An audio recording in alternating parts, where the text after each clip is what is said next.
Congress leader Rahul Gandhi has criticized the government over the new US tariff deal. He said Prime Minister Narendra Modi has betrayed the trust of the country. Rahul claimed that India agreed to unfair conditions in the trade agreement with the United States. Congress President Mallikarjun Kharge also accused the government of falling into what he called a Trump-Trump deal. He allegedly that heavy concessions were taken from India. The government has not yet responded in detail. The issue has now turned into a major political debate. In New Delhi, the BJP held a protest outside the Congress office. The protest was against the alleged disruption at the Congress AI summit. BJP youth wing workers carried posters calling Rahul Gandhi anti-national and demanded an apology. Meanwhile, Rahul Gandhi reached Bhiwandi in Maharashtra for a court appearance. The case is related to his 2014 Lok Sabha election remarks against the Rashtriya Swamsevak Sangh. As his convoy moved towards the court, BJP workers showed black flags and raised slogans. Security was increased in the area to avoid any clash between party workers. Security forces arrested a militant in Imphal, West District of Manipur. The arrested person is said to be a member of the banned group Kanglipak Communist Party. In another operation in Imphal East, police recovered a large number of weapons and ammunition. The recovered items include .303 rifle, .22 rifle, a 9mm submachine gun with magazines, 2 hand grenades, 1 improvised explosive device, 1 MK1 grenade and 57 live bullets of different calibers.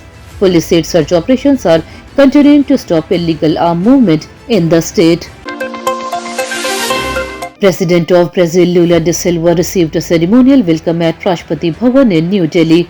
President Draupadi Murmu and Prime Minister Narendra Modi were present during the welcome ceremony. The leaders are expected to hold important talks on trade, investment and cooperation between the two countries.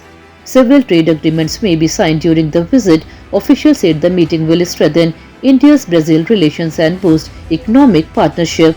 The visit is seen as important for expanding business and diplomatic ties. A political controversy has started in West Bengal over the special intensive revision of voter list. Reports say that on average 19,000 names have been removed from each assembly seat. The Trinamool Congress claimed that nearly 1.25 crore Bengali voters are standing in long lines to verify their names. The party alleged that genuine voters are being harassed. Meanwhile, the Bharatiya Janata Party accused Chief Minister Mamata Banerjee of fearing the removal of so-called ghost voters. The issue has now become a major political fight in the state. A major road accident took place in Bhind on a national highway. A bus and a van collided head-on with great force. 5 people died in the accident.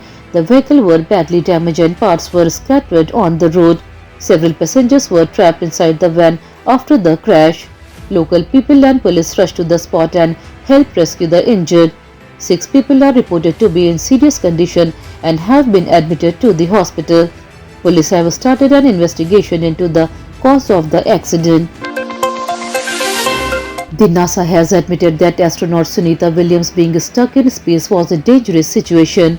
Officials said the incident was placed in a serious risk category. Some experts compared the risk level to past major space tragedies, including the accident that killed Kalpana Chawla. NASA said safety is its top priority and every step was taken carefully. The agency reviewed the situation in detail and called it a high-risk mission phase. Investigations and safety checks are continuing to avoid such dangerous situations in future space missions.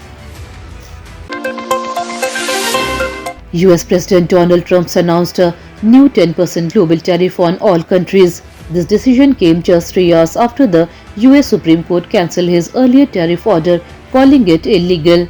Trump said he would sign a fresh executive order to impose the new tariff.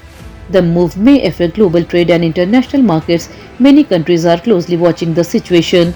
Economic experts say the new tariff could increase trade tensions and impact import and export businesses worldwide. From April 1st, toll payments on highways will go fully digital. Travelers will not be able to pay toll in cash. The government is preparing to stop cash transaction completely at toll plazas. Only FASTag and UPI payments will be accepted. Officials say this move will reduce traffic jams and make toll collection faster and more transparent. Digital payment will also help track records easily. Drivers without FASTag may face penalties or double charges. Authorities have advised vehicle owners to activate FASTag or keep UPI ready before the new rule starts. The Super 8 stage of the ICC T20 World Cup start today with a big match between Pakistan and New Zealand. Both teams are strong and have shown good form in the tournament so far. In past T20 World Cup matches, Pakistan has often performed better against New Zealand in important games. Pakistan opener Sahibzada Farhan is currently the top run scorer of the tournament. His aggressive batting at the top gives Pakistan a strong start. New Zealand, however, is known for its disciplined bowling and calm approach in big matches. Fans are expecting a close and exciting contest tonight. Weather has changed in many parts of the country. In Madhya Pradesh, rain and thunderstorms are expected for the next 4 days due to cyclonic circulation and trough activity. More than 20 districts received rainfall a day earlier. Weather officials have issued an alert for strong winds and lightning. Meanwhile, in Rajasthan, the weather is becoming warmer. The meteorological department said the weather will remain clear for the next week. Day temperature in 6 cities crossed 30 degrees Celsius on February 20th. Night temperatures are between 11 and 7 degrees Celsius. That's all for today's bulletin. We'll be back with more updates next time. Until then, this is Tamanna Rizvi signing off. Have a good day.